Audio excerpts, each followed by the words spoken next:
नमस्कार मित्रांनो, सूफी संत रूमी असं म्हणतो की प्रेम म्हणजे पूर्णत्व आणि पूर्णत्व म्हणजे अमरत्व. अपूर्णत्वाला मृत्यू असतो, पण पूर्णत्व लाभलेलं प्रेम मात्र कधीही मरत नाही.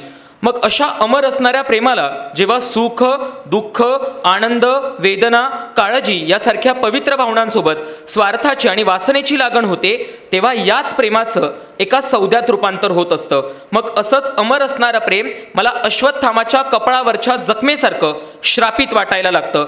तर दुसऱ्या बाजूला ज्या प्रेमामध्ये विचार, विवेक, भावना यांचा तिहेरी संगम, त्यागाची आणि समर्पणाची भावना असते, भौतिक सुखापेक्षा जिथं आध्यात्मिक सुखाला जास्त महत्त्व दिलेलं असतं, असं प्रेम मला खऱ्या अर्थानं संयमाचं परमोच्च टोक वाटायला लागतं.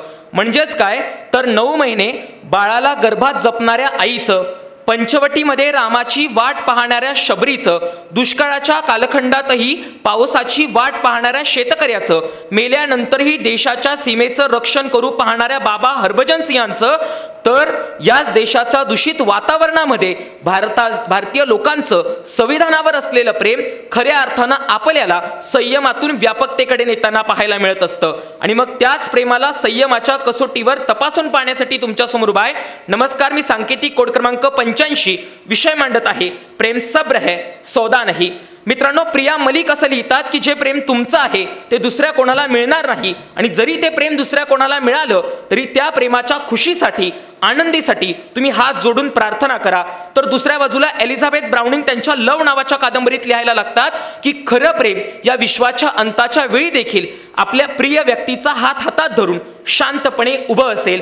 मला वाटतं न मिळालेल्या प्रेमासाठी प्रार्थना करणं आणि मिळालेल्या प्रेमासोबत विश्वाच्या अंतापर्यंत सोबत राहणं म्हणजेच खऱ्या अर्थानं प्रेम सब्र है सौदा नाही. संयोजकांनी सब्र है सौदा नाही ज्याच्यामध्ये जी टिंब दिलेली आहेत तेच प्रेमाचा एका काळापासून, एका युगापासून चालणारा निरंतर प्रवास आहे असं मला वाटायला लागतं. कारण राधेच्या डोळ्यात फक्त कृष्णाचंच विश्व आहे हे माहिती असूनही राधेवर जीवापाड प्रेम करणाऱ्या अनईचं प्रेम एकीकडे, तर दुसऱ्या बाजूला वो मेरी नहीं तो किसी और की नहीं हो सकती असं म्हणत याच साक्षीवर 32 वेळा चाकूनं वार करणाऱ्या साहिलचं प्रेम दुसरीकडे, रामासोबत 14 वर्ष वनवासात गेलेल्या लक्ष्मणाची वाट पाहणाऱ्या उर्मिलेचं प्रेम एकीकडे, तर दुसऱ्या बाजूला नवरा घरी यायला थोडा उशीर झाला म्हणून नवऱ्याचीच हत्या करणाऱ्या रागिणीचं प्रेम दुसरीकडे.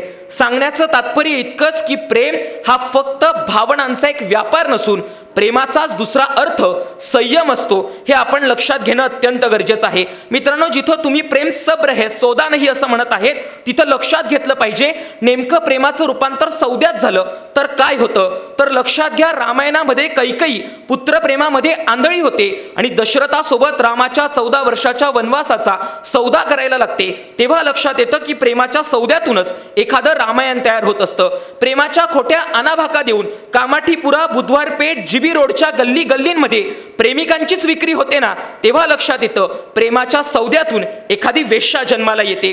प्रेमाच्या सौद्यातून वन नाईट स्टँड पासून ते फ्रेंड्स विथ बेनिफिट सारखी संस्कृती रुजू होते.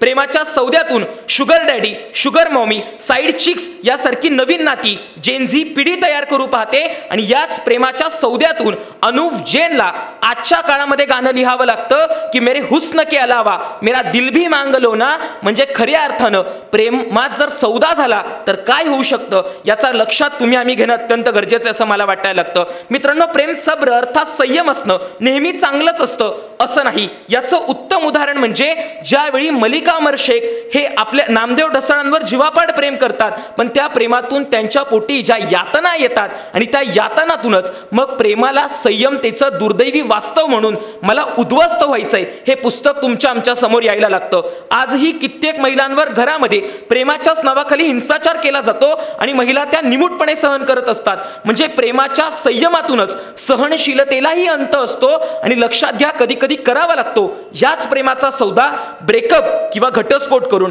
म्हणून कधी कधी प्रेमात संयम बाळगायचा आणि कधी कधी प्रेमामध्ये सौदा करायचा.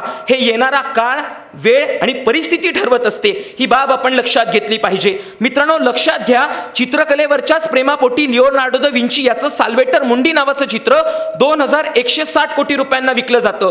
क्रिकेटवरच्याच प्रेमापोटी पॅट कमिन्स पासून शार्दुल ठाकूर पर्यंत कित्येक खेळाडूंवर IPL वर बोली लावली जाते. माझं देखील माझ्या वक्तृत्वावर प्रेम आहे आणि आज विजेतेपदापर्यंत पोहोचण्यासाठी मला देखील माझ्या शब्दांचा सौदाच मांडावा लागणार आहे. म्हणून लक्षात घ्या, प्रेमामध्ये जगण्यासाठी आणि पोटासाठी कधी कधी सौदा करावाच लागतो, ही बाब आपण लक्षात घेतली पाहिजे. दुसऱ्या बाजूला आज देखील या धर्मावरती प्रेम आहे म्हणून धर्मांध झालेली लोक दंगे घडून आणतात. त्यांचा धर्मावरती असलेलं प्रेम हे खऱ्या अर्थानं सौदा असतं. पण खरा तो एकची धर्म जगाला प्रेमात पावे असं म्हणणाऱ्या साने गुरुजींचं प्रेम मला खऱ्या अर्थानं संयम शिकवणारं वाटत असतं. जंगल माझं घर आहे, जंगलावर माझं प्रेम आहे म्हणून वीरप्पन कित्येक चंदनांच्या झाडांची कत्तली करतो, त्याचं प्रेम सौदा असतं. पण याच पर्यावरणाच्या प्रेमापोटी जगाला खडसवणाऱ्या ग्रेटा थनबर्गचं प्रेम आपल्याला संयम शिकवत असतं.